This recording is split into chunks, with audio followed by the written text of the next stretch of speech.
Hi guys, Paul here at Paul Phillips Fix. Thanks for tuning in. This is going to be a real quick one today. I have a 2002 Audi A4 Quattro. I believe it's got the 3.0 in it. Yes, it does. Non-turbo. I ordered brakes for this. I was going to go with Power Stop brakes. I really like that brand. I get them from Rock Auto. You can go to rockauto.com. Great site for automobile parts, because you can choose anything from economy junk to top of the line. Oh my God, I'm having a senior moment again now. I can't remember the name of my favorite bearings. They have them there. I can't remember it.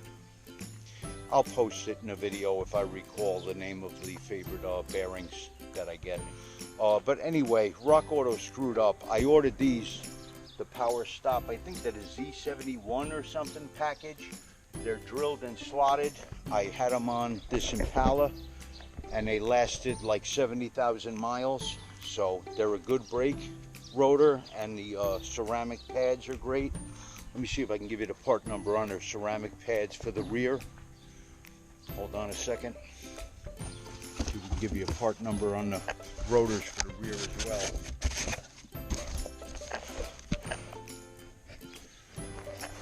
That's the part numbers for the driver's side and the passenger side. You can pause the video and get those.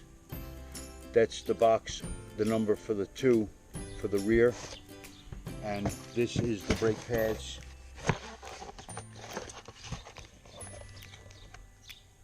Z17 Evolution Plus. That's the ceramic pads with hardware.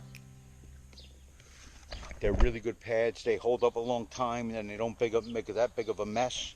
But nothing has been easy on this car. It took me like an hour and a half to get the lug nuts off. They were on so bad. I have a good Astro pneumatic impact. I'm running about 135 pounds of air, and I still couldn't break them loose. I had to put flats on a 17 millimeter impact socket so a pipe wrench could grab it, and I was standing on the long pipe wrench while Wendy impacted them off, and I finally got them all loose. The tools you're going to need to do the rear brakes are a 17 mil, preferably air tool to impact the lugs off. If you can't, then you got to break them loose with a breaker bar while they're on the ground, then jack the car up and loosen them all the way out. That's the only way to really break them loose if they're on there bad. I always use this whenever I replace lug nuts. This is Permatex anti-seize lubricant. This is aluminum based. I also have copper. I like this copper myself, but I'm stingy with that. I'm saving that for my cars. The aluminum's good enough. I put some of that back on the lug bolts. This is a great tool to have if you are working on this car. Let me show you this. The machining on this is absolutely gorgeous too. Let me tell you what thread it is. It's an M14 by 1.5. It's a wheel hanger. What you do after you get the wheel on, after you take the wheel off, you'll put this into your hub. Then you can slide the wheel onto that, then start putting your lug bolts on. These are great to have. If you don't have this on the side of the road, you get a flat tire. It's a pain in the ass hanging those wheels back on. All right, so you're going to need the 17 mil to get the wheel off. Then you're going to need a 13 mil and a 16 mil to get the caliper off. To get these rear rotors off, you do not have to remove the brake bracket. You don't have to remove the whole bracket. If you just slide your caliper back, you can get the rotor on there. Let me show you right now. Let me see if this little tripod will stay up here. Right? Oh, you're going to need a wind back tool as well. I'll show you this set. Sometimes you can get in there with a needle nose plier and spin it around, but one of these was frozen up and I had a hell of a time getting it to turn in. I finally did get it, but I'll put a link to this in the description. You can buy a brake tool wind back kit. This was under $30, I believe. I'll put a link for that. In the future, I'm going to be doing like an Amazon store on my page. Whenever I find the time to do it, I'll have links. I don't go and put ridiculous prices. I try to find the best prices for you guys. So you're going to need a 13 mil to get the caliper nut bolt actually out from the back. And if it spins on you, you're going to need a 16 mil. It's slim in there. I was going to grind this wrench, but I use this a lot on the Mercedes. So I tapped it in with a hammer and I got it in there, and I got it to hold that bolt so it would free up and I could get that caliper back. Okay?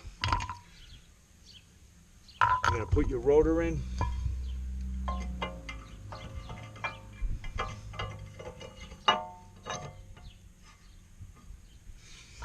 Your pads.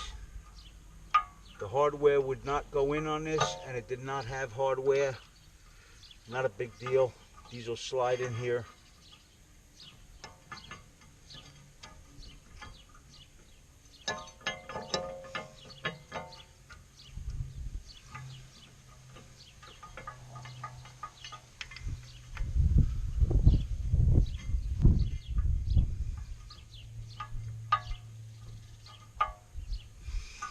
Now it's going to give me a hard time and make me look stupid, right?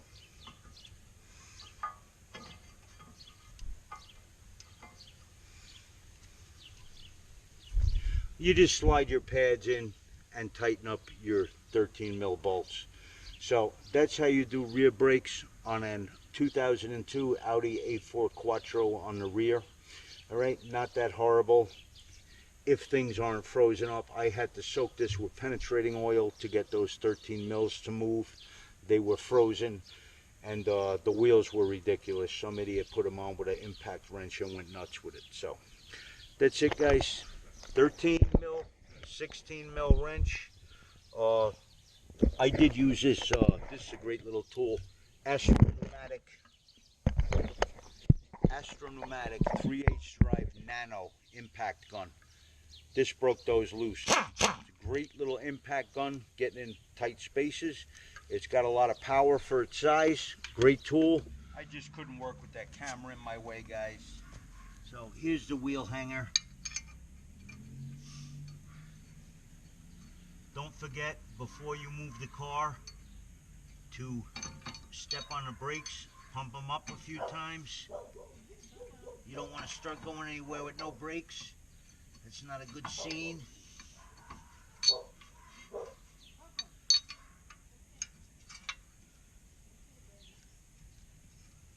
Trying to get that hanger threaded in there.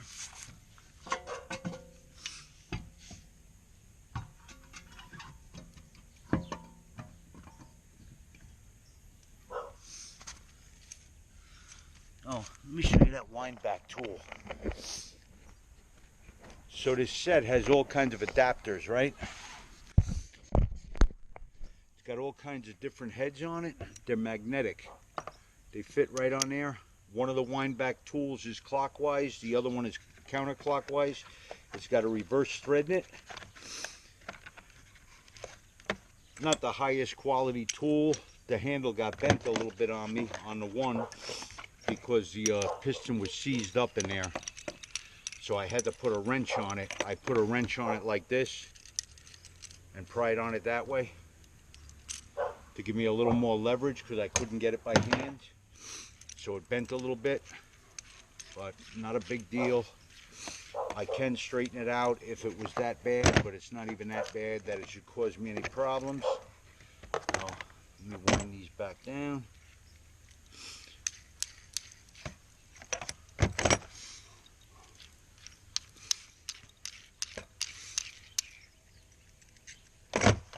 Still fits in the box. No damage done. So that was a good deal for the price. Like I said, it's not the highest quality material, but for the price you can't go wrong. It got the job done. And this was frozen. And I was able to free it up with that and get those pads in there. If I didn't have that tool, there was no way I was going to get those pads in on the other side at all. That was in a little bit of a challenge getting it on even with the tool. I'll see if I can put a link for that and the other Astro Pneumatic impact I have. Astro has come out with a new one now called Thor.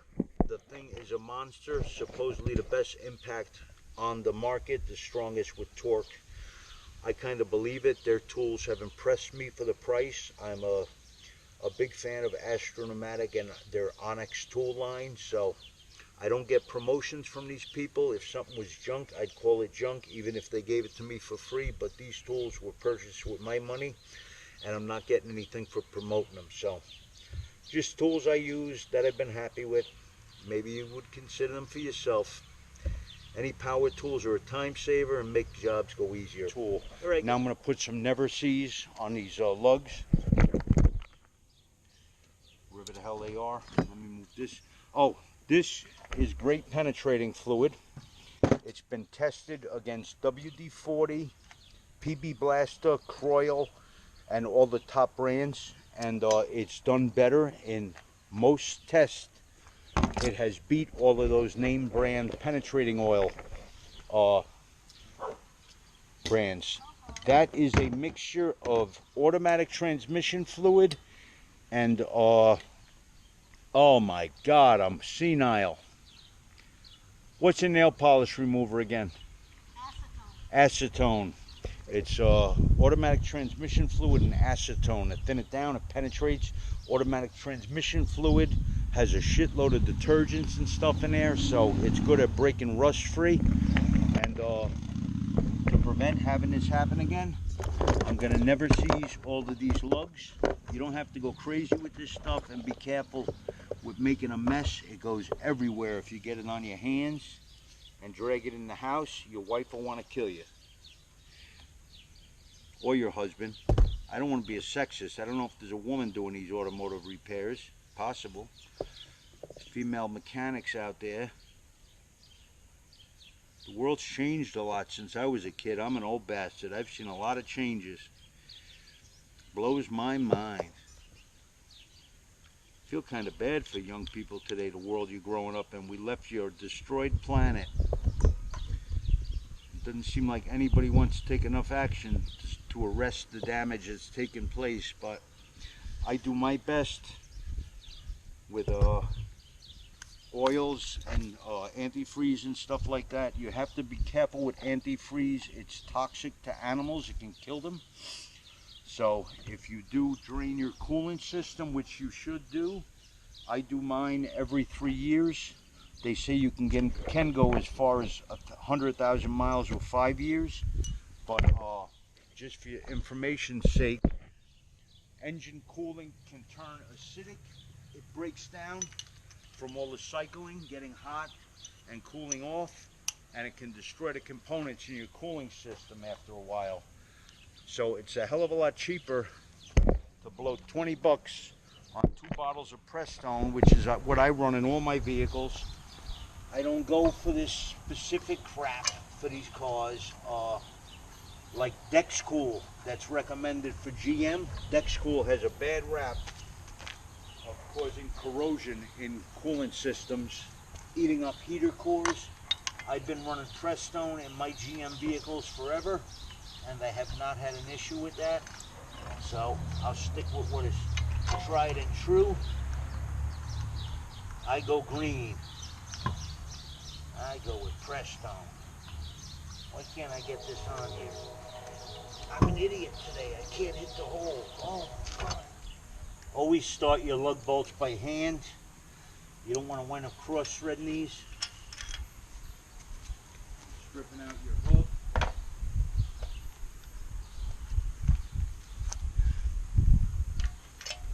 I'm surprised if anybody's still watching. I'm using a torque stick on these. Torque sticks come in different ratings. How they work is the metal will absorb the shock of the impact and only tighten to the specified torque that they are designed to tighten to. So they are time saver, and you're putting your wheels on with consistent tightening.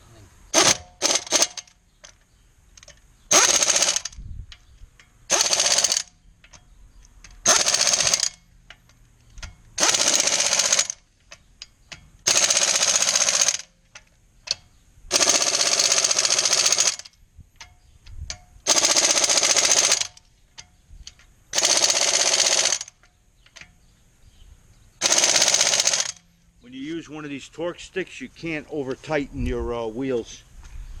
That is not good. An over tightened lug bolt is not good. It can be dangerous. They can fail. You can tighten them beyond their yield strength and it can snap. They can be as bad or worse than a loose lug bolt or lug nut. So that's it, guys. I'm hot, I'm tired, I'm old, I'm senile. Forgive me for when I forget things like acetone and names and stuff. I think Dexcool is right with the antifreeze. The other time I was calling it some other made-up name in my head. But I'm going to have to cut this in here somewhere. There was another tool I wanted to show you guys. It's great, has come in real handy for me. It's a 3-bag lift jack, 3-bag pneumatic jack. This thing is fantastic. You hook it up to your compressor. Even if you got a small compressor, you could use this. It just take a little longer to fill it up. You might have to have your compressor charge up once if it's a real small one, but great for lifting vehicles. I always use a jack stand. Even when I'm using this or any kind of jack, I always go with a jack stand. So work smart, work safe, guys. People have gotten killed and maimed from not using jack stands. So nothing to play around with. I believe I lowered this down a little bit to get a little weight on the jack stand. Now when you're jacking this car, you should use the jack that comes with the car or an adapter, because it's got like a pinch weld you're supposed to jack it on. Somebody has destroyed the plastic on this, on every part on the jacking points of this car. So I'm gonna jack it up. Look at how easy that is. That's great. That's fantastic. Then you just open the red valve and she goes down. The car thinks it's getting stolen. The alarm's going off.